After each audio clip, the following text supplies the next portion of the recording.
Ben Armstrong is back. He is no longer with BitBoy Crypto, has his own thing going on, Ben, and he's going to be doing like a Ben Nation type thing.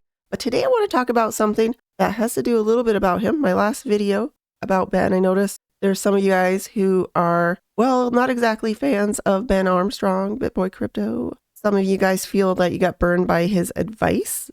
That's exactly what I want to talk about, but not about Ben specifically. I'm going to give you the example of Kim Kardashian. What? This is a crypto channel. Why are you talking about her? Well, she was paid a couple years ago to shill, what we call shill, Ethereum Max, basically a token that pumped up real quick and then did a nosedive, leaving a lot of people burned. So why could she do it and other people not? Well, guess what? She couldn't. She took a pretty good payment from Ethereum Max to sponsor her to do an Instagram post, a sponsorship post, and she, hashtagged it ad and everything like Instagram says to do. But she did not do something that a lot of people don't do because they just don't know the laws surrounding the SEC and touting cryptocurrencies. So Gary Gensler from the SEC, they hit her with a huge charge of touting cryptocurrency.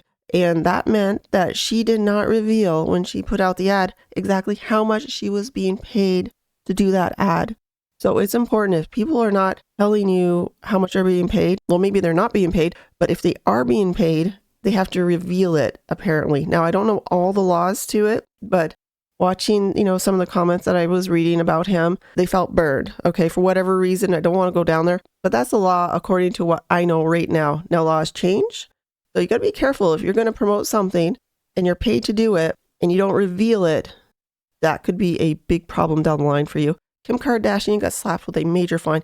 The fine was more money than what she made from the sponsorship deal. I have a video about that. I'll put it at the end of this video. Remember, none of this is financial advice. If you want to tout or shill a crypto or something else, you better make it known how much you're being paid to do so, just to play on the safe side, and look into it even further. There may be more things you got to do to stay out of trouble, because a lot of people get into trouble innocently, it seems like, and the SEC is always there to definitely slap fines onto people and take the money.